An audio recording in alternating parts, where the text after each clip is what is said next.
we all know that Prenton Park can be an absolute gem of a place to be when things are going well, but it can be horrible. Remember that season we went down to the National League. It's just a horrible, horrible place to be. And yeah, I think if we had lost yesterday, it would not have been a great atmosphere, and I think there would have been more turning on the players and the manager and the owners.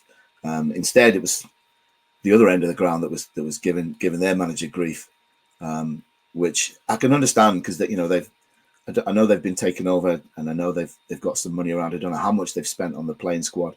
I think the introduction, the signings that they've made so far, Embleton from Blackpool seems a good signing, and the lad from Gateshead looks a handy player as well. So maybe that'll change their fortune. But yeah, it's so important for us now, and I think it takes the pressure off next week's game a smidge. Going to Walsall, who are absolutely flying at the minute. I think having been beaten yesterday would have made it really hard. But having got 3 points, if we can somehow battle out a point there next week, then that'll be 2 good results and something to build on. But you can tell, I think, some of the mistakes that we're making, particularly in the second half, you can tell the team's low on confidence. People are worried about losing the ball, misplaced passes, that kind of thing, and that's obviously something that will just come with hopefully putting odd results together. But there's still a long way to go for us. Don't get me wrong. I know I'm a positive guy, a bit of a happy clapper as they get labelled, but it was a great result. But yeah, the performances and how we play still needs a fair bit of work.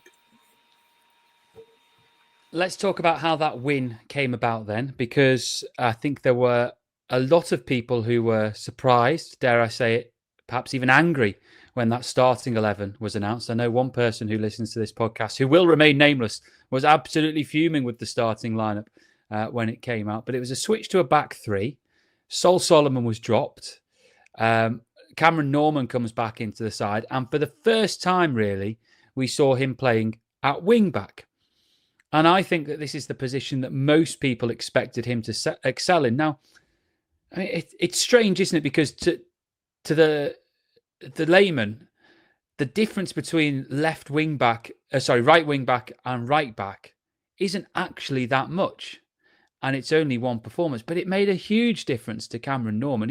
He looked like a player released. He had that freedom to get forward more, and I guess the big difference is he had that cover behind him on the right side of a back 3, as opposed to not having someone to come across and cover all that space if he goes forward. If it's only 2 centre halves.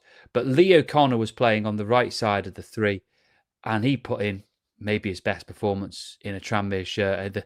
There's a clip on the Tranmere Twitter account of a tackle that he makes, which is just full-blooded, proper Lee O'Connor sliding in and taking the ball and man. And I think that kind of sums up his display, really. But those two, who are players who have been criticised at times this season, and I think O'Connor is a limited player. We can see that from his attacking output. But if you play them in those particular positions, as I say again, it's only one game, but if you play them in those particular positions, it looks like you'll get a lot more out of them than what we've seen when they've played solely as right backs. Yeah, I agree. I thought it took a while, I think, for the system to kind of come together early on in the first half. But once sort of Bradshaw and Norman were able to get forward, I think some of the challenge was they were pushing on, and our two wing backs were probably sitting a bit deeper. But once they were able to push on, I thought Norman again kind of was showing the sort of form that we saw at the start of the season. He's good in the air, so he's an outlet, from long clearances from the keeper or the centre halves. He wins headers to knock down into the middle. Gets forward. I think the only criticism I'd have of him sometimes is getting that ball in early when he gets the opportunity. And there was a couple of occasions yesterday, but I think you're right. I think O'Connor. I rate Lee O'Connor. I think he's a great player. Yeah, he is limited, but what he does really well. He's a proper defensive player, and I think playing in a back 3, he's got a bit of pace. He's got more pace than Davis and Turnbull have for sure. So he's able to cover. I think there was that one covering tackle on Armstrong in the second half, which was an amazing tackle. Read the game, came across and slid in.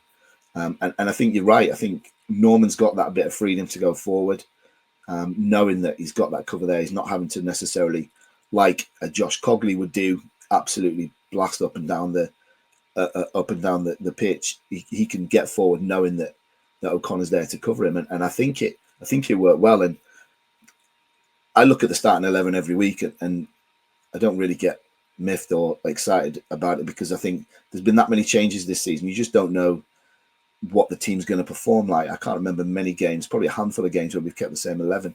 So I look at the side now and I think, okay, well, let's see how we go. And I think that system worked quite well. I thought, Finlay was able to control the game. I thought, again, he had a good game. I thought Morris was really good. Kind of, again, showing some of the form, kept the ball well, picked up pass. He was showing some of the form that we all know he's got. And I think, we need to find a way of playing. And this is something that we've struggled with all season. We've mixed and matched and changed so much. But I liked the look of that formation. I thought it made us look pretty solid. We had opportunities to break. Our biggest problem, as we know, is scoring goals. And we had a couple of chances, some great crosses into the box where just nobody was there. And it's how do we solve that problem? But I think that back three looks solid. And I think it's maybe something that's worth trying and worth sticking with going forward, that we kind of stick to that and get some consistency going in the side.